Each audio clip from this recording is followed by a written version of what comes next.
Hello students, स्वागत है आपका फिजिक्स ऑनलाइन क्लासेज में। तो बच्चों, हमारा 14वां चैप्टर चल रहा था परमाणु भौतिकी, एटॉमिक फिजिक्स, जिसमें हमने परमाणु के संक्षिप्त इतिहास के बारे में जाना था। और इस वीडियो में हम उसी क्रम में आज नेक्स्ट जो टॉपिक पढ़ेंगे वो है बोर के अभिग्रहित। तो पहले मैं थोड़ा सा आपको रिवाइज करा देता हूँ, जो कल की क्लास में हमने पढ़ा था उसको शॉर्ट स्पीड में रिवाइज करा देता हूँ, फिर उसके बाद हम नेक्स्ट टॉपिक पढ़ लेंगे। तो देखो, परमाणु का इतिहास।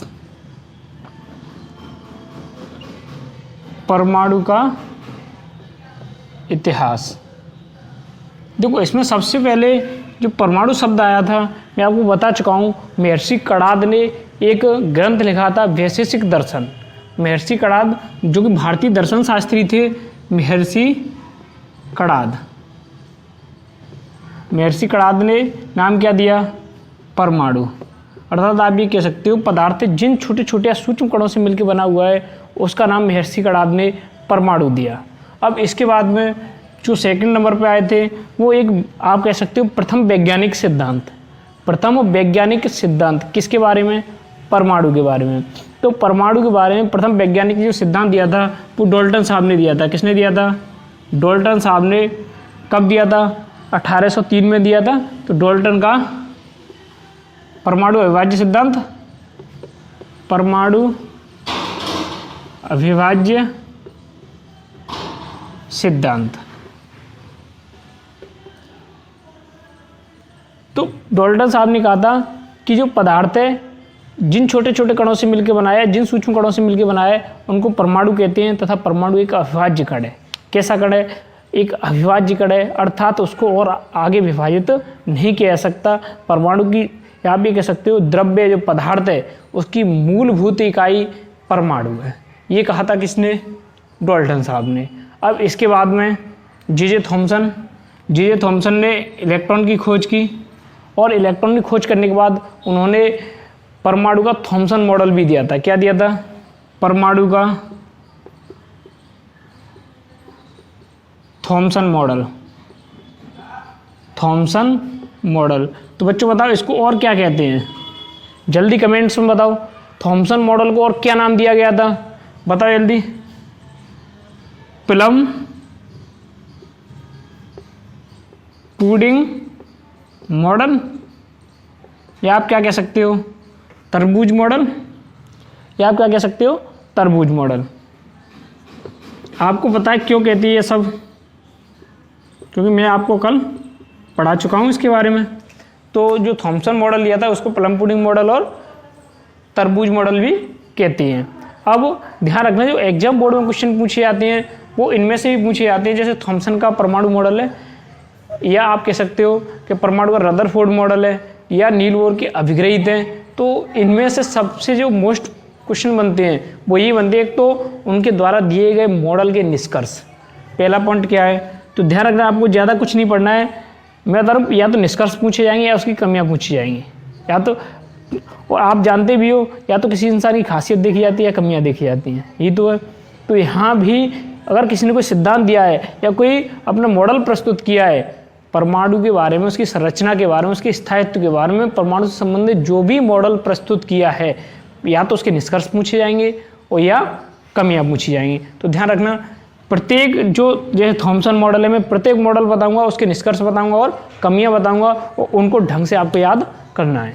यदि आपको निष्कर्ष और कमियां याद हैं तो इसमें से 100% क्वेश्चन पूछा जाता है और एक न्यूमेरिकल पूछा जाता है इसमें से। लेकिन न्यूमेरिकल आने की कम संभावना होती है, मोस्टली थ्योरेटिकल क्वेश्चन ही पूछे जाते हैं। तो इसका ध्यान रखना, या तो कमी या खासियत। खासियत का मतलब उसके प्रयोगों के निष्कर्ष। तो यहाँ बात कर लेते हैं कि थॉमसन जो मॉडल था, इनकी निष्कर्ष क्या थे, या आप ये कह सकते हैं उन्होंने संरचना के बारे में क्या क्या बताया, परमाणु की संरचना के बारे में क्या क्या बताया। तो मैं इंपॉर्टेंट पॉइंट हाईलाइट कर देता हूँ। एक तो इन्होंने परमाणु के स्थायित्व की व्याख्या कर दी, अपने मॉडल द्वारा परमाणु के स्थायित्व की व्याख्या की। परमाणु का स्थायित्व, परमाणु का स्थायित्व मैं कल आपको पढ़ा चुका हूँ। परमाणु के स्थायित्व के बारे में इन्होंने बताया था। और इन्होंने किसके बारे में बताया था? कि विद्युत चुम्बकीय विकिरण उत्सर्जित होती हैं तो उनके बारे में बताया था, तथा इलेक्ट्रॉनों के उत्सर्जन के बारे में बताया था, अर्थात तापायनिक उत्सर्जन, तापायनिक उत्सर्जन। इन्होंने अपने मॉडल द्वारा, थॉमसन साहब ने परमाणु का जो मॉडल तैयार किया था उसके द्वारा एक तो परमाणु के स्थायित्व की व्याख्या की, और परमाणु के स्थायित्व की व्याख्या कैसे की, इन्होंने बताया कि परमाणु एक धनाभिष्ट गोला है और उसमें इलेक्ट्रॉन अंतः स्थापित होते हैं। इलेक्ट्रॉन क्या होते हैं? अंतः स्थापित होते हैं। इस प्रकार से परमाणु वैद्युत रूप से तो उदासीन है, आप भी कह सकते हो वैद्युत रूप से पूर्ण रूप से तो वो कैसा है? उदासीन है, फिर भी उसमें धनावेश और ऋणावेश एक निश्चित विन्यास में व्यवस्थित है। ये किसने कहा था? थॉमसन ने। और यह कहकर के परमाणु स्थायी हो गया क्योंकि उसमें इलेक्ट्रॉन अर्थात ऋण आवेश और धनावेश भी व्यवस्थित हो गया, और उसके अंदर क्या हो गया? दोनों व्यवस्थित हो गए और परमाणु भी उदासीन हो गया, तो उसका स्थायित्व हो गया। तो उन्होंने स्थायित्व के बारे में समझा दिया था। और दूसरी बात, तापायनिक उत्सर्जन। मैंने आपको कल बताया था कि जब परमाणु को ताप देते हैं या किसी द्रव्य पदार्थ को ताप देते हैं और द्रव्य परमाणु से मिलके बना हुआ है तो उससे इलेक्ट्रॉनों का उत्सर्जन होता है। ताप देने पर इलेक्ट्रॉनों का उत्सर्जन होता है। तो ऐसा उत्सर्जन तापायनिक उत्सर्जन होता है। उसका क्यों होता है मैंने आपको बताया था कि ताप देते हैं तो इलेक्ट्रॉन अपनी माध्य स्थिति के इर्द गिर्द क्या करता है? कंपन करता है। जब हम अधिक ऊर्जा देते हैं तो वह ऊर्जा पाकर के इलेक्ट्रॉन कहाँ चला जाता है? बाहर चला जाता है। तो तापायनिक उत्सर्जन की भी इन्होंने व्याख्या कर दी थी, और उन्होंने और विद्युत चुम्बकीय विकिरणों के बारे में भी इन्होंने बताया था। तो नंबर 3 क्या है? विद्युत चुम्बकीय विकिरणों के उत्सर्जन के बारे में। विद्युत चुम्बकीय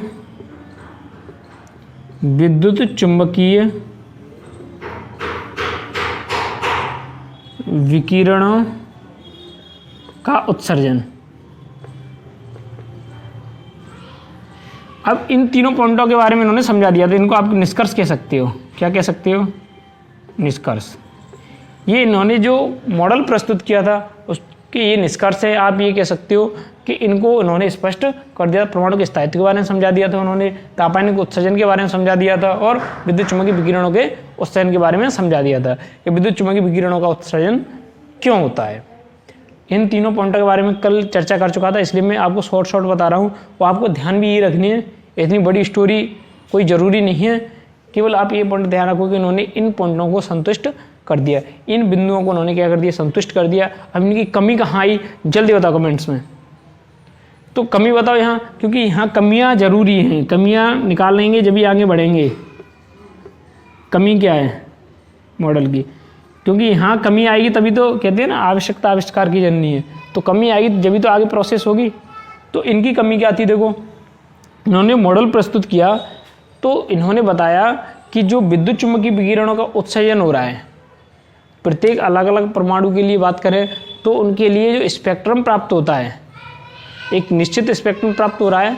और इन्होंने कहा जैसे किसी परमाणु ज़्यादा इलेक्ट्रॉन है तो मैंने आपको बताया था उसमें कुछ इस प्रकार से स्पेक्ट्रम प्राप्त होगा। स्पेक्ट्रम तरंगदैर्ध्य या आवृत्ति के आधार पर तैयार किया जाता है, तो इस प्रकार से प्राप्त होता है। लेकिन इनको जब पूछा गया कि हाइड्रोजन में एक इलेक्ट्रॉन है तो उसका जो स्पेक्ट्रम है इस प्रकार से सतत नहीं होना चाहिए, उसके स्पेक्ट्रम केवल एक रेखा प्राप्त होनी चाहिए। और इसमें कितने इलेक्ट्रॉन है? एक इलेक्ट्रॉन है, तो उनकी स्पेक्ट्रम में केवल एक रेखा प्राप्त होनी चाहिए। जबकि अन्य प्रायोगिक रूप से देखा गया कि उसके स्पेक्ट्रम में अनेक रेखाएं प्राप्त होती हैं। या आप भी कह सकते हो, उसमें आपने केमिस्ट्री पढ़ी है, लाइमन श्रेणी, बामर श्रेणी, पास्चन, हुंड, हम्परी, ब्रेकर, ये आपने श्रेणियाँ पढ़ी होंगी। तो ये क्या है? ये हाइड्रोजन स्पेक्ट्रम है। जबकि हाइड्रोजन स्पेक्ट्रम में अनेक रेखाएं प्राप्त होती हैं, जबकि इनके किसके? थॉमसन मॉडल के अनुसार।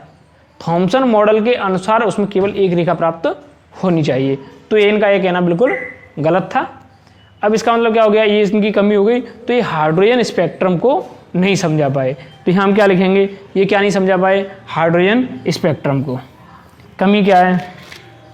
बस इनकी यही कमी है कि हाइड्रोजन स्पेक्ट्रम को नहीं समझा पाए। नंबर 1, हाइड्रोजन स्पेक्ट्रम की व्याख्या नहीं कर पाए। स्पेक्ट्रम की व्याख्या नहीं कर पाए।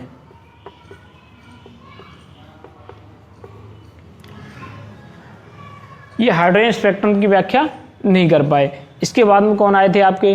रदरफोर्ड साहब आए, उन्होंने अल्फा प्रकीर्णन वाला प्रयोग किया था, एक सोने की पन्नी ली थी और अल्फा प्रकीर्णन वाला प्रयोग किया था, वो मैं कल आपको प्रयोग बता चुका हूँ। अब उनके जो निष्कर्ष है मैं उनकी बात कर लेता हूँ, उनकी कमियों की बात कर लेता हूँ, फिर उसके बाद में बात करेंगे हम नील बोर की अपग्रेड के बारे में। तो देखो इनकी कमियां क्या रही थी, इनके निष्कर्ष क्या रहे थे, वैसे मैंने आपको कल बताएं, जल्दी बताओ। नंबर 1, इसका स्क्रीनशॉट लेना चाहें तो ले सकते हो, वैसे मैं आपको पढ़ा चुका हूँ।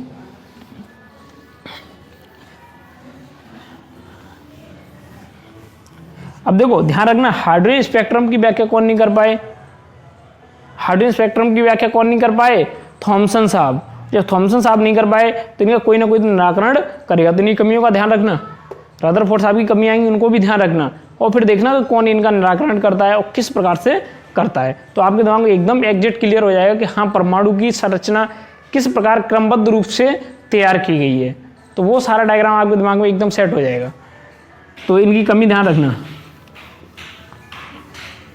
नील बोर इन सभी की कमियों को दूर कर देंगे, हालांकि फिर उनकी भी कुछ कमियां रह जाएंगी।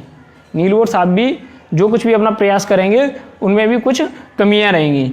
अब बात कर लेते हैं हम नंबर 4, रदरफोर्ड के निष्कर्ष। रदरफोर्ड प्रयोग के निष्कर्ष। तो वहां परीक्षित किया था कि जो अल्फा कण है वो अधिकांश अल्फा कण, 8000 अल्फा कणों की विचार की थी सोने की पन्नी पर, तो उसमें से अधिकांश अल्फा कण पारगमित हो गए, अर्थात जो परमाणु है उसका अधिकांश भाग खोखला है। होगा कि नहीं होगा, तो अधिकांश भाग खोखला है, ये किसे प्रूव हो गया, जब अधिकांश अल्फा कण आर पार हो गए। उसमें कुछ अल्फा कण कुछ कोण पर विक्षेपित हो गए, उसमें से कुछ 90 डिग्री के कोण पर विक्षेपित हो गए, उसमें से बहुत कम या 1 या 2 कह लो वो जिस पथ से गए उसी पथ से वापस आ गए।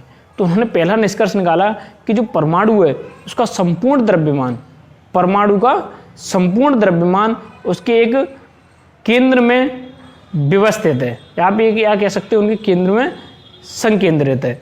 तो जिसको उन्होंने क्या नाम दिया, नाभिक नाम दिया। और नाभिक की त्रिज्या कितनी होती है, 10⁻⁻15 मीटर। तो इसका पहला निष्कर्ष क्या है, 10⁻⁻15 मीटर की कोटि की दूरी, या आप कह सकते हो 10⁻⁻15 मीटर की त्रिज्या। ये किसकी त्रिज्या है, नाभिक की त्रिज्या है। तो उन्होंने अपने प्रयोग द्वारा पाया या उन्होंने निष्कर्ष निकाला कि परमाणु का संपूर्ण द्रव्यमान, परमाणु का संपूर्ण द्रव्यमान केंद्र पर 10⁻⁻15 मीटर की कोटि की त्रिज्या के क्षेत्र में संकेंद्रित है, जिसको उन्होंने नाभिक नाम दिया, पहला निष्कर्ष।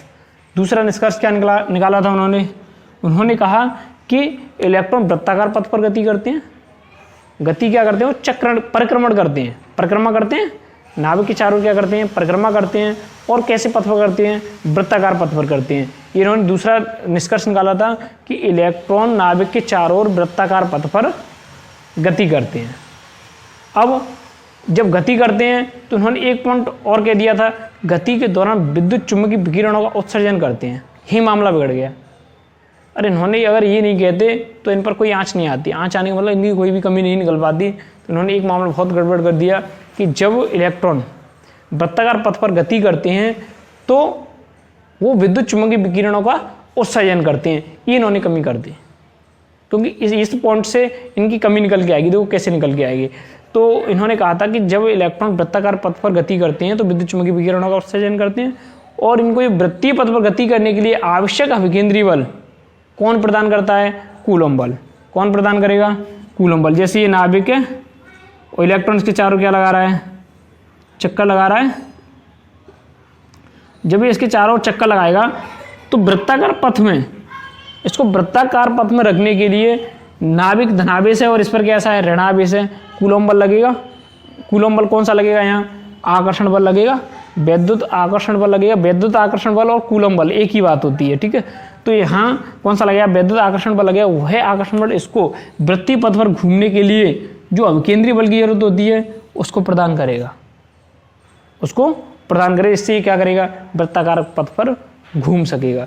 तो इन्होंने क्या किया था कि इन्होंने बताया कि इलेक्ट्रॉन नाभिक के चारों वृत्ताकार पथ पर गति करते हैं, जिसको वृत्ताकार पथ पर गति कराने के लिए जो कूलम बल है, आप ये कह सकते हैं स्थिर वैद्युत बल आवश्यक अभिकेंद्रीय बल प्रदान करता है।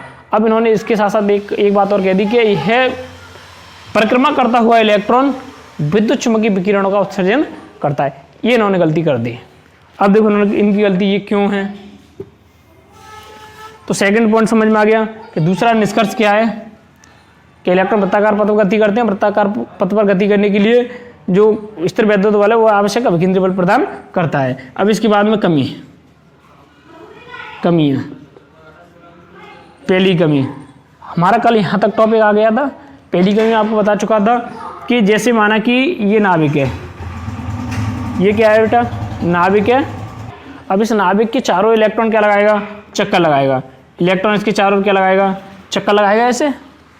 अब इन्होंने कहा था कि जब इलेक्ट्रॉन परिक्रमा करता है, नाभिक की क्या करता है, परिक्रमा करता है, तब विद्युत चुम्बकीय विकिरणों का उत्सर्जन करता है। चलो ठीक है, इन्होंने कह दिया विद्युत चुम्बकीय विकिरणों का उत्सर्जन करता है। अब एक बात बता, विद्युत चुम्बकीय विकिरणों का उत्सर्जन करेगा तो उसके लगातार उसकी ऊर्जा में ह्रास होगा। लगातार उसकी ऊर्जा में क्या आएगी, कमी आएगी। वो कमी आएगी तो कोई व्यक्ति एक साथ काम करता रहे तो एक बार थक करके वह बैठ जाएगा। बैठेगा कि नहीं बैठेगा। तो यहाँ जब इसकी ऊर्जा में लगातार कमी आएगी और ये परिक्रमा करता रहेगा तो धीरे धीरे परिक्रमा करता हुआ इसका जो पथ है, परिक्रमा का जो पथ है वो कम होता जाएगा। धीरे धीरे वो कहाँ चला जाएगा, नाभिक के अंदर गिर जाएगा। तो अगर ये नहीं कहते विद्युत चुम्बकीय विकिरणों का उत्सर्जन होता है तो ये कमी नहीं निकलती।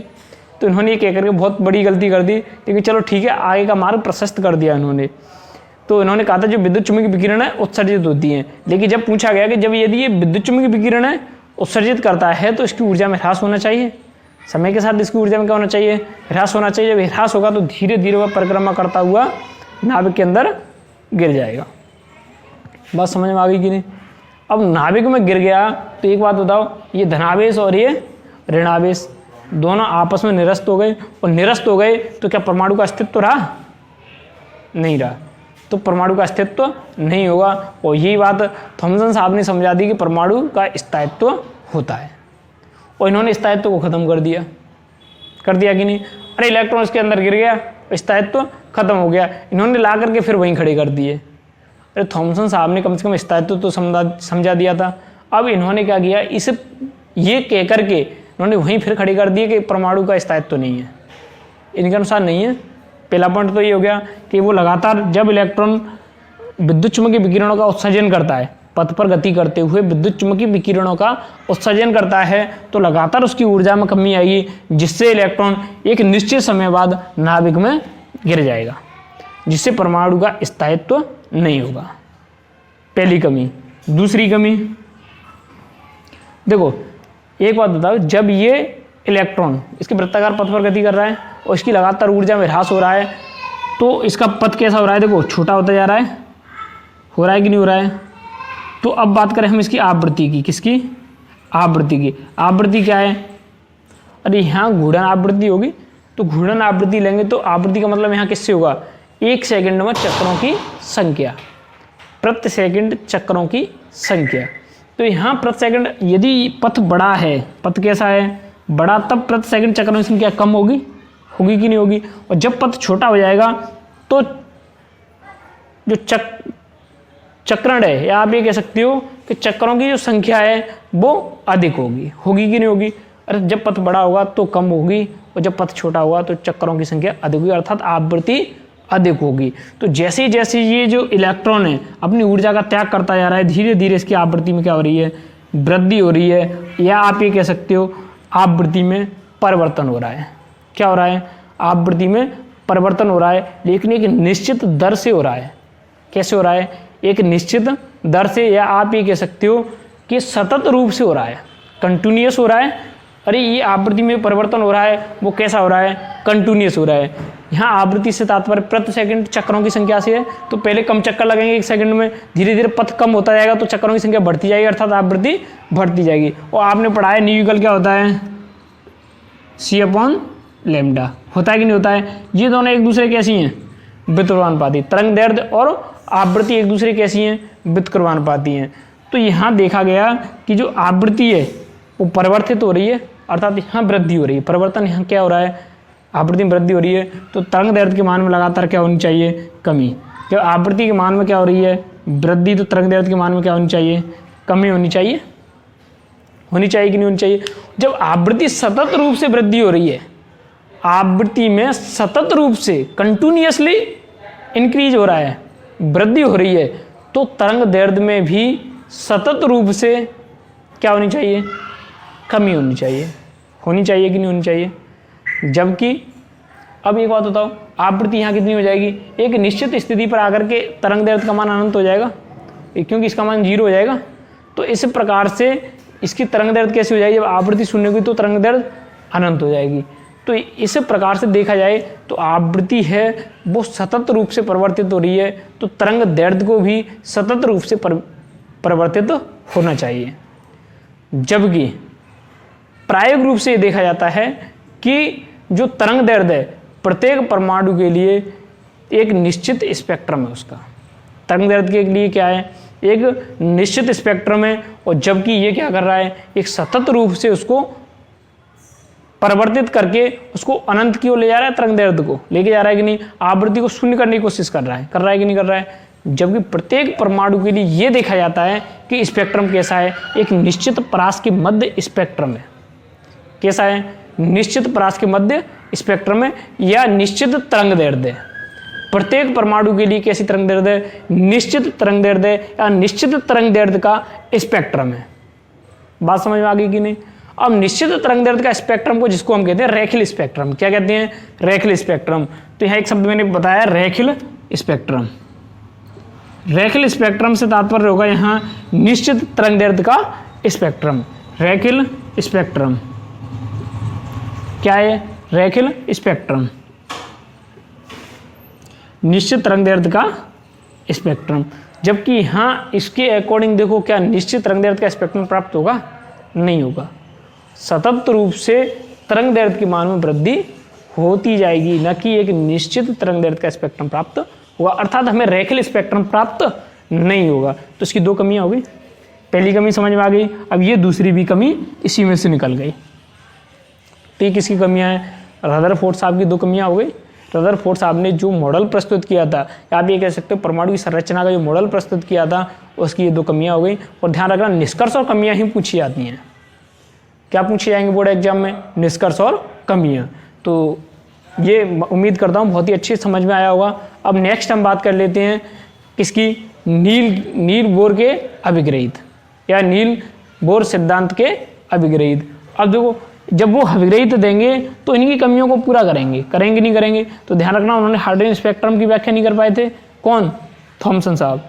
थॉमसन साहब हाइड्रोजन स्पेक्ट्रम की व्याख्या नहीं कर पाए, और ये इनकी दो कमियां हैं। इनको हम नील बोर की सहायता से, नील बोर ने जो अभिग्रहित प्रस्तुत किए थे उसकी सहायता से समझाएंगे किस प्रकार से दूर किया गया है। तो देख लेते हैं कि कैसे दूर किया गया है नील बोर के अभिग्रहित।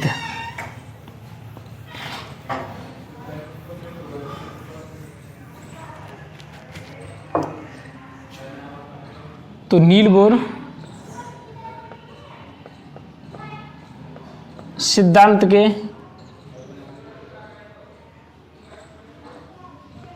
अभिग्रहित। तो बेटा आपको इसको पढ़ाने से पहले मैं आपको एक बात और बता देता हूँ। एक शब्द होता है अभिग्रहित, एक शब्द होता है प्रमेय। अभिग्रहित और दूसरा शब्द होता है प्रमेय।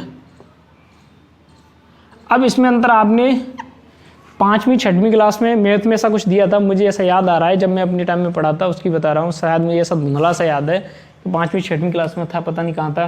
लेकिन अभिग्रहित और प्रमेय, अभिग्रहित जो होता है वो प्रमेय को सिद्ध किया जा सकता है, प्रमेय को क्या किया जा सकता है, सिद्ध किया जा सकता है। लेकिन अभिग्रहित को बिना सिद्ध किए हुए माना जाता है।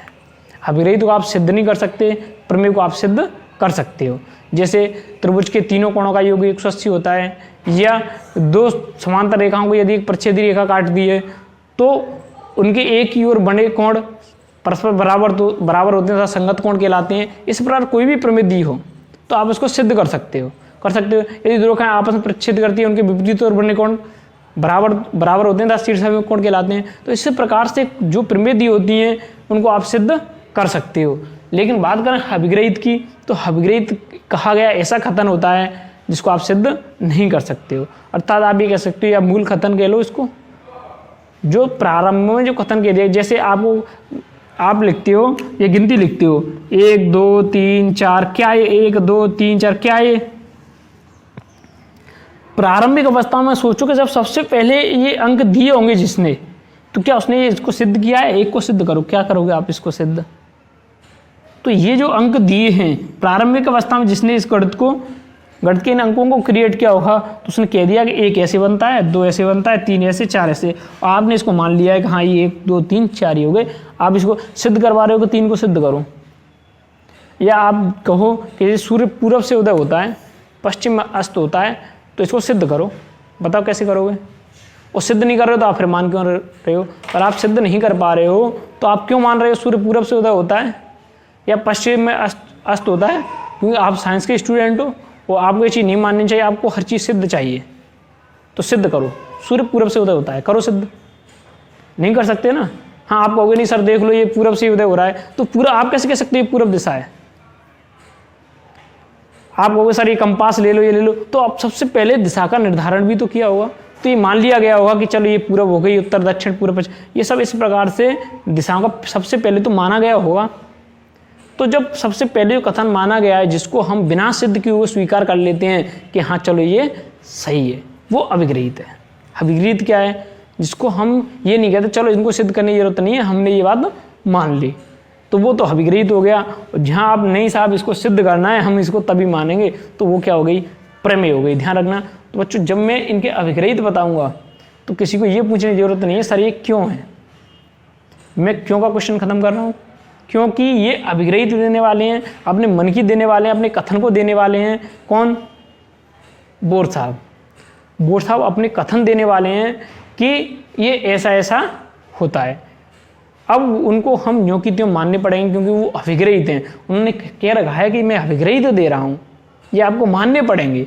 आप क्यों नहीं कहोगे कि क्यों सिद्ध करो इसको? नहीं करोगे। हाँ, इसके बाद में अन्य संकल्पनाएं हैं जिन्होंने इनके सिद्धांतों को, या आप ये कह सकते हो बोर साहब के अभिगृहीतों को सिद्ध भी किया है, लेकिन वो बहुत बाद की बात है। उस टाइम तो अभिगृहीत थे जिनको यूँ की त्यों माना गया था, इसके बाद में सिद्ध हो गए हैं। तो लेकिन उस टाइम की मैं बता रहा हूँ, उस टाइम ये अभिगृहीत ही थे, इनको सिद्ध नहीं किया जा सकता। तो आप भी मुझे नहीं पूछो सर ये क्यों है। हाँ, जिन्होंने कहा है उसको मैं बताऊंगा ये ऐसे है क्योंकि ये अभिगृहीत हैं। आप नहीं पूछोगे। बात समझ में आ गई कि नहीं? और हाँ, अभिगृहीत में कुछ समझ में नहीं आएगा सर ये अभिगृहीत कैसे है, तो उसको पूछ सकते हो। आप सिद्ध करने के लिए नहीं कहोगे कि सर इसको सिद्ध करो, तो सिद्ध मैं कहाँ से करूँगा? अभिगृहीत हैं। अभिगृहीत सिद्ध नहीं होते, प्रमेय सिद्ध होती हैं, अभिगृहीत सिद्ध नहीं होते। अन्यथा फिर मैं आपको सिद्ध करवाऊंगा सूर्य पूरब से उदय होता है, सिद्ध करो। अभी आपके ऊपर डिपेंड करेगा। तो देखो इनका जो पहला अभिगृहीत है उसके बारे में बात कर लेते हैं। देखो पहला अभिगृहीत क्या है? नंबर 1, जो इलेक्ट्रॉन है नाभिक के चारों ओर अपनी स्थायी कक्षा में चक्कर लगाते हैं। इलेक्ट्रॉन नाभिक के चारों ओर, इलेक्ट्रॉन नाभिक के चारों ओर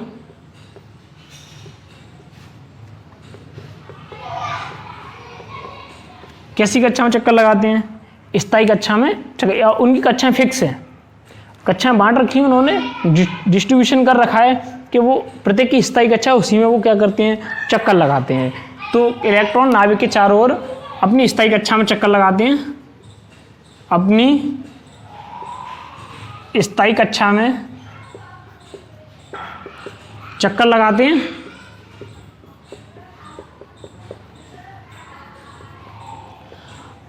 अब नील बोर साहब का टारगेट क्या रहेगा?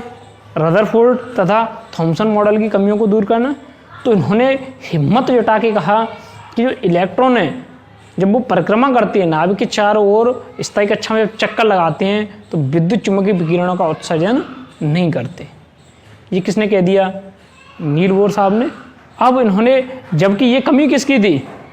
अरे ये कमी किसकी थी? रदरफोर्ड साहब की। रदरफोर्ड साहब ने कहा था ये जब वृत्तीय पथ पर आप ये कह सकते हो नाभिक के चारों जब एक निश्चित कक्षा में चक्कर लगाते हैं तो ये विद्युत चुम्बकीय विकिरणों का उत्सर्जन करते हैं। तो इन्होंने कुछ भी परिवर्तन नहीं किया, बस हाँ देखो एंटी बोल गए, इनके बिल्कुल नहीं करती हैं। जो इलेक्ट्रॉन है स्थायी कक्षा में चक्कर लगाते वक्त विद्युत चुम्बकीय विकिरणों का उत्सर्जन नहीं करते हैं, बस केवल इतना कह दिया। अब आप कहोगे सर क्यों नहीं करते हैं? अभिगृहीत है। अरे उन्होंने कहा है, आपको मानना पड़ेगा। बोर साहब ने कह दिया, आपको मानना पड़ेगा क्योंकि वो कह के चलेंगे ये मेरे साहब हविग्रही थे, आपको मानने पड़ेंगे, मानो या ना मानो। तो यहाँ इलेक्ट्रॉन नाभिक के चारों ओर अपनी स्थायी कक्षा में चक्कर लगाते हैं तथा परिक्रमा के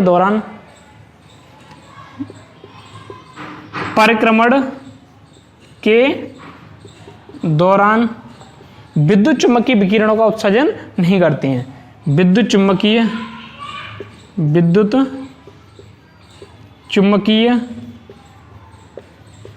विकिरणों का उत्सर्जन नहीं करते हैं। अब एक बात बताओ, जो रदरफोर्ड साहब ने मॉडल प्रस्तुत किया था उनकी एक कमी दूर हो गई। अब उनका जो सेकंड है उसको देख लेते हैं।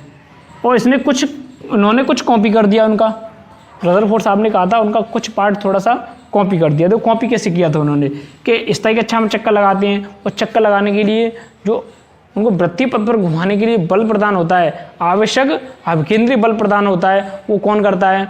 कूलॉम बल। न्यो की तो कॉपी किए हैं शब्द। रदरफोर्ड साहब ने भी यही कहा था कि जब इलेक्ट्रॉन वृत्ताकार पथ पर गति करता है तो उसको वृत्ताकार पथ पर घुमाने के लिए आवश्यक अभिकेंद्रीय बल कूलॉम बल प्रदान करता है कि नहीं करता है? और यही शब्द न्यो की त्यों कट किए वहाँ से पेस्ट कर दिए। यहाँ कंप्यूटर आप ऐसे तो करते हो, कट कॉपी पेस्ट वाला सिस्टम। तो यहाँ न्यो की त्यों इन्होंने एग्जिट कह दिया। इन्होंने परिवर्तन शब्द एक ही बात में परिवर्तन किया थोड़ा सा कि ये जो चक्कर लगाते वक्त विद्युत चुम्बकीय विकिरणों का उत्सर्जन नहीं करते हैं, बाकी सब एजिट है। तो यहाँ आप क्या लिख सकते हो कि इलेक्ट्रॉन को वृत्ताकार पथ पर घूमने के लिए आवश्यक विकेंद्रीय बल कूलॉम बल प्रदान करता है। इलेक्ट्रॉनों को वृत्ताकार पथ पर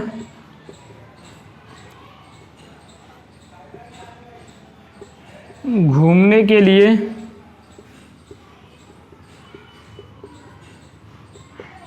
आवश्यक, वैसे ध्यान रखना जो इलेक्ट्रॉन होते हैं वो वृत्ताकार पथ पर गति नहीं करते हैं, वो दीर्घ वृत्ताकार पथ पर गति करते हैं। इसको हम आगे पढ़ेंगे, ठीक है। फिलहाल हम इसको वृत्ताकार पथ लेकर के चल रहे हैं, हम आगे पढ़ेंगे ये दीर्घ वृत्ताकार पथ पर गति करते हैं, लेकिन हम अभी थोड़े से उससे पहले शुरुआत में चल रहे हैं। तो इलेक्ट्रॉनों को वृत्ताकार पथ पर घूमने के लिए आवश्यक अभिकेंद्रीय बल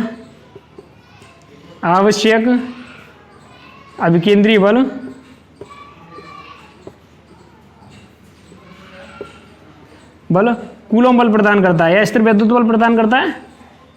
कूलॉम या स्थिर वैद्युत बल लिख लो, एक ही बात है। बल स्थिर वैद्युत बल प्रदान करता है।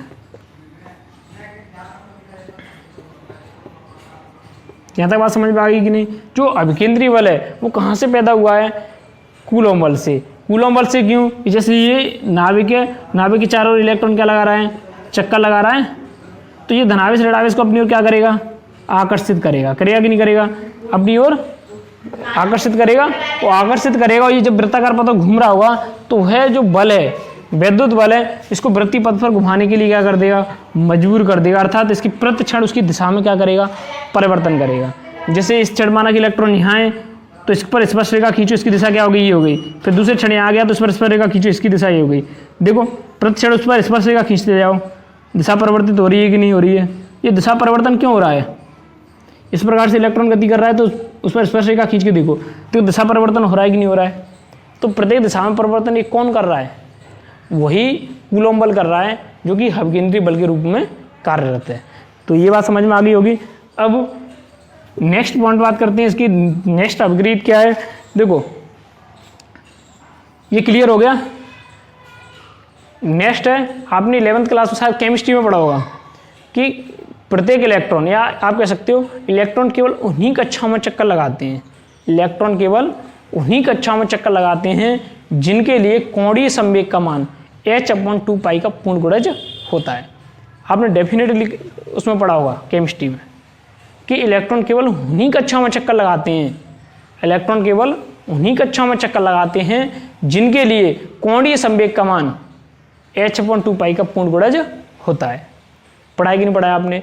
अब देखो इलेक्ट्रॉन केवल उन्हीं कक्षाओं में चक्कर लगाते हैं जिनके लिए कोणीय संवेग का मान, माना कि मैंने nवीं कक्षा ले ली जिसमें कोणीय संवेग कितना है? ln है। कितना है? माना कि ln है।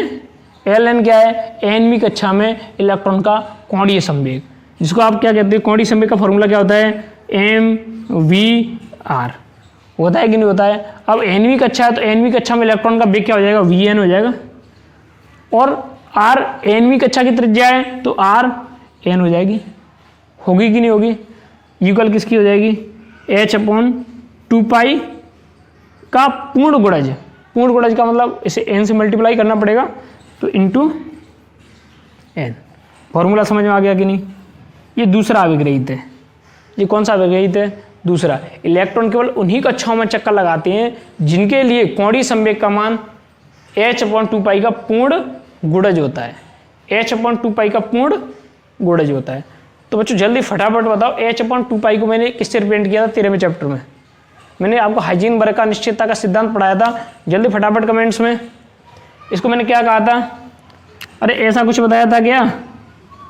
अब इसको मैंने नाम क्या दिया था, मैंने क्या, फिजिक्स में ही नाम मिलेगा आपको। तो ये H क्रॉस है, इसको क्या कहा था मैंने, जल्दी कमेंट्स में बताओ, इसको क्या कहा था, H डेगर, याद आ रहा है। तो यहाँ इसको आप क्या कह सकते हैं, H डेगर इक्वल h/2। तब इसको आप कैसे लिख सकते हो, mv nवी कक्षा में वेग और nवी कक्षा की त्रिज्या इक्वल n/h डेगर, या आप इस फॉर्मूले को ऐसे भी लिख सकते हो। तो ध्यान रखना, बोर्स आपका जो दूसरा अभिग्रहित है वो क्या है, इलेक्ट्रॉन केवल उन्हीं कक्षाओं में चक्कर लगाते हैं जिनके लिए कोणीय संवेग का मान h/2 का पूर्ण गुणज होता है। ये उन्होंने शर्त लगाई है कि जिनके लिए कोणीय संवेग का मान अगर ये इतना है, h/2 का पूर्ण गुणज है। अब यहाँ n क्या है, मैं कह रहा हूँ पूर्ण गुणज कोई प्राकृत संख्या है, प्राकृत संख्या से यहाँ तात्पर्य होगा मुख्य क्वांटम संख्या। क्या है, जहाँ n मुख्य क्वांटम संख्या है, जहाँ n इक्वल मुख्य क्वांटम संख्या, यहाँ n क्या है, मुख्य क्वांटम संख्या। आपको सर मुख्य क्वांटम संख्या क्या है, आपने केमिस्ट्री पढ़ी होंगी, 4 प्रकार की क्वांटम संख्या होती है, मुख्य क्वांटम संख्या, द्विगासी क्वांटम संख्या, चक्रण क्वांटम संख्या, चुंबकीय क्वांटम संख्या, आपने वहाँ पर अच्छे से पढ़ी होंगी। तो ये परमाणु क्रमांक के आधार पर तय की जाती हैं। तो मुख्य क्वांटम संख्या जहाँ n क्या है, मुख्य क्वांटम संख्या है। तो वहाँ केमिस्ट्री में आप विस्तृत पढ़ सकते हो, उनको देख लेना मुख्य क्वांटम संख्या के बारे में। तो यहाँ आप प्राकृत संख्या के रूप में भी ले सकते हो, 1 2 3 4 इस प्रकार से मान पूर्ण गुणज होगा। h/2 का पूर्ण गुणज का मतलब एक पूर्ण संख्या होगी। समझ में आ गई बात। ये दूसरा अभिग्रहित हो गया। अब बात कर लेते हैं हम तीसरे अभिग्रहित की। एक बार फिर से रिवाइज कर लो। पहला अभिग्रहित क्या है, इलेक्ट्रॉन नाभिक के चारों ओर स्थायी कक्षा में चक्कर लगाते हैं। जब वो चक्कर लगाते हैं तो विद्युत चुम्बकीय विकिरणों का उत्सर्जन नहीं करते। जब वो चक्कर लगाते हैं तब उत्सर्जन नहीं करते। एक अलग कंडीशन उत्सर्जन करेंगे, क्योंकि विद्युत चुम्बकीय विकिरण उत्सर्जित होती हैं। तो फिर वो कहाँ से हो गई, जब चक्कर लगाते वक्त उत्सर्जन नहीं कर रहे तो फिर वो विद्युत चुम्बकीय विकिरण उत्सर्जित कहाँ से हो गई। तो उसकी एक अलग कंडीशन, वो हम तीसरे अभिग्रहित में इन्होंने समझाया था। जो बोर साहब थे उन्होंने तीसरे अभिग्रहित में समझाया था कि जो विद्युत चुम्बकीय विकिरण है वो कहाँ से उत्सर्जित होती हैं, किस प्रकार से होती हैं। तो ये बात समझ में आ गई। जब वो चक्रण करते हैं तब विद्युत चुम्बकीय विकिरण उत्सर्जन नहीं करते हैं। पहला अभिग्रहित हो गया। दूसरा क्या हो गया कि इलेक्ट्रॉन केवल उन्हीं कक्षा में चक्कर लगाते हैं जिनके लिए कोणीय संवेग का मान h/2 का पूर्ण गुणज होता है, या MBR का मान h/2 का पूर्ण गुणज होता है। 2 अभिग्रहित कंप्लीट हो गए। स्क्रीनशॉट लेना चाहे तो ले सकते हो। अब बात कर लेते हैं हम किसकी, तीसरे अभिग्रहित की। तो देखो जल्दी स्क्रीनशॉट लो इसका। अब बात कर लेते हैं हम तीसरे अभिग्रहित की। देखो तीसरा अभिग्रहित क्या है। अब यहाँ एक समस्या का सॉल्यूशन हो गया कि जब इलेक्ट्रॉन परिक्रमा करता है तब वो है विद्युत चुम्बकीय विकिरणों का उत्सर्जन नहीं करता है। तो ये कब करेगा। फिर ये भी तो समस्या हो गई कि विद्युत चुम्बकीय विकिरण उत्सर्जित होती ही हैं, तो अब ये कब होंगी। फिर तो अब देखो इसको हम देखते हैं कि कब होंगी। तीसरा अभिग्रहित इसी बात को बताएगा। तीसरा अभिग्रहित क्या स्पष्ट करेगा कि विद्युत चुम्बकीय विकिरण कब उत्सर्जित होंगी। जैसे नाभिक है, नाभिक के चारों ओर इलेक्ट्रॉन चक्कर लगा रहे हैं। इलेक्ट्रॉन क्या लगा रहे हैं, अपनी अलग अलग कक्षाओं में क्या लगा रहे हैं, चक्कर लगा रहे हैं। अब जिसकी जितनी भी कक्षाएं होंगी, परमाणु है और उसकी कक्षाएं होंगी, जितनी भी कक्षाएं होंगी। और बात करें हम स्पेशल उसकी एक कक्षा के लिए, किसकी बात करें, स्पेशल उसकी एक कक्षा के लिए।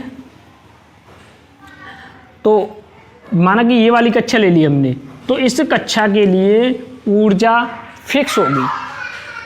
इस कक्षा के लिए ऊर्जा कैसी होगी, एक नियत होगी। कैसी होगी, या आप भी कह सकते हो दी हुई कक्षा के लिए, माना कि हमें ये वाली कक्षा दी हुई है तो इसके लिए ऊर्जा नियत होगी। संपूर्ण कक्षा के लिए एक नियत ऊर्जा होगी, फिक्स ऊर्जा होगी। अब बात आती है इसकी, अब माना कि हमने दूसरी कक्षा ले ली, तो हाँ दूसरी कक्षा के लिए आप कह सकते हो दी हुई कक्षा कौन सी है, दूसरी कक्षा। तो संपूर्ण दूसरी कक्षा के लिए ऊर्जा कैसी होगी, नियत होगी, फिक्स होगी। लेकिन ये जो पहली कक्षा है इसकी ऊर्जा और दूसरी कक्षा है इसकी ऊर्जा में अंतर होगा। पहली कक्षा तथा दूसरी कक्षा की ऊर्जा में अंतर होगा। या आप ये कह सकते हो कि जो अलग अलग ऊर्जा, अलग अलग कक्षाएं हैं उनकी ऊर्जा अलग अलग होती हैं, वो एक ही कक्षा की ऊर्जा नियत होती है। बात समझ में आ गई कि नहीं। अब माना कि ये वाली जो कक्षा है इसकी ऊर्जा को मैं मान लेता हूँ एनवीं कक्षा हो गई। माना कि पहली कक्षा है EN1 कह देता हूँ मैं इसको। अरे एनवीं कक्षा, एनवीं में कौन सी है, पहली कक्षा, तो EN1 पहली कक्षा की ऊर्जा हो गई। माना कि दूसरी कक्षा की ऊर्जा क्या है, EN2। आप इसको E2 मान सकते हो, इसको E1 मान सकते हो। आप इसको E1 और इसको E2 मान सकते हो। तीसरी की हो जाएगी E3, E4, E5, इस प्रकार से ऊर्जाएं हो जाएंगी। आप कैसे भी मान लेना, मैंने मान लिया EN1, EN2। दूसरी कक्षा की ऊर्जा को मैंने माना है EN2 और पहली कक्षा की ऊर्जा को मैंने माना है EN1। अब जो विद्युत चुम्बकीय विकिरणों का उत्सर्जन होता है वो होता है जब इलेक्ट्रॉन, अरे अपनी कक्षा में गति कर रहा है तो उसकी ऊर्जा नियत है। अपनी कक्षा में गति कर रहा है तो उसकी ऊर्जा कैसी है, नियत है। क्यों, प्रत्येक ऊर्जा की कक्षा नियत है। अपनी स्थायी कक्षा के लिए, दी हुई कक्षा के लिए ऊर्जा नियत है। अगर बात करें सापेक्षित बात करें तो ऊर्जा में अंतर है। यदि इलेक्ट्रॉन निम्न ऊर्जा स्तर से कहाँ चला जाए, उच्च ऊर्जा स्तर में, इलेक्ट्रॉन कहाँ से कहाँ चला जाए, निम्न ऊर्जा स्तर से उच्च ऊर्जा स्तर में, तो क्या करेगा, और यदि उच्च ऊर्जा स्तर से निम्न ऊर्जा स्तर में आएगा तो वो क्या करेगा। तो ध्यान रखना, जब इलेक्ट्रॉन निम्न ऊर्जा स्तर से उच्च ऊर्जा स्तर में जाता है तब तो ऊर्जा का अवशोषण करता है, और जब उच्च ऊर्जा स्तर से निम्न ऊर्जा स्तर में आता है तो ऊर्जा का उत्सर्जन करता है। और ऊर्जा उत्सर्जन से मतलब विद्युत चुम्बकीय विकिरणों का उत्सर्जन करता है। बात समझ में आ गई कि नहीं। जब इलेक्ट्रॉन उच्च ऊर्जा स्तर से, कहाँ से, कहीं से भी आ जाए, जैसे उच्च ऊर्जा स्तर से यहाँ आ जाए, यहाँ से इसमें आ जाए, उच्च ऊर्जा स्तर से जब निम्न ऊर्जा स्तर में आता है तो ऊर्जा का उत्सर्जन करता है, या आप ये कह सकते हो विद्युत चुम्बकीय विकिरणों का उत्सर्जन करता है। क्योंकि मैं आपको बता चुका हूँ 11वें चैप्टर की जब मैंने शुरुआत की थी, विद्युत चुम्बकीय विकिरण है वो क्या है, एक ऊर्जा का ही रूप है या नहीं है। तो जब ऊर्जा का उत्सर्जन हो रहा है अर्थात विद्युत चुम्बकीय विकिरणों का उत्सर्जन हो रहा है। अब ये जो ऊर्जा है, हम इसकी ऊर्जा को काउंट कैसे करेंगे, जो ऊर्जा अंतराल है पहले और दूसरे, माना कि पहले की कितनी है EN1 है और दूसरे की कितनी है EN2। अब इसकी ऊर्जा EN2 का मान EN1 से अधिक होगा कि नहीं होगा। अरे अंदर वाली कक्षा उसके लिए ऊर्जा का मान कम होता है भारी कक्षा से, तो इससे इसका मान अधिक होगा। तो यदि इनके अंतर हम ज्ञात करेंगे तो कैसे ज्ञात करेंगे, EN2 minus EN1, EN2 minus EN1 equal, माना कि मैंने E मान लिया। अरे ऊर्जा अंतराल कितना है, EN2 माइनस EN1। दूसरी कक्षा ले लिया तो दूसरी कक्षा के लिए ऊर्जा और पहली कक्षा की ऊर्जा का अंतर क्या आ गया, माना कि E आ गया। और E आपने क्या पढ़ा है, E equal H new. E equal क्या पढ़ा है, E इक्वल एच न्यू पढ़ा है कि नहीं पढ़ा है। तो ये किसका समीकरण है, आइंस्टीन का ऊर्जा समीकरण है या नहीं है। अरे आइंस्टीन का आवर्ती ऊर्जा समीकरण मैं आपको पढ़ा चुका हूँ। अब यहाँ इसके बराबर क्या रख दो, इसको रख दो, तो EN2 minus EN1 equal H new. इससे आप क्या ज्ञात कर सकते हो, अलग अलग कक्षाओं का ऊर्जा अंतराल ज्ञात कर सकते हो। तो यहाँ तक बात समझ में आ गई कि नहीं। तो ये कौन सा अभिग्रहित है, तीसरा अभिग्रहित है। इसको लिखना कैसे है, इसको ऐसे लिखना है कि जैसे कोई एक परमाणु है, उसकी दी हुई कक्षा है, कोई दी हुई कक्षा है, तो उसको संपूर्ण कक्षा के लिए ऊर्जा का मान नियत होता है। ऊर्जा का मान कैसा होगा, नियत होगा, स्थायी होगा, फिक्स होगा। अगर बात करें हम अलग अलग कक्षाओं की तो उनके लिए ऊर्जा अंतराल होता है, अर्थात ऊर्जा में अंतर होता है।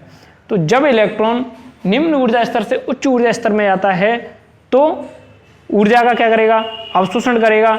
जब उच्च ऊर्जा स्तर से कहाँ आएगा, निम्न ऊर्जा स्तर में आएगा तो ऊर्जा का क्या करेगा, उत्सर्जन करेगा।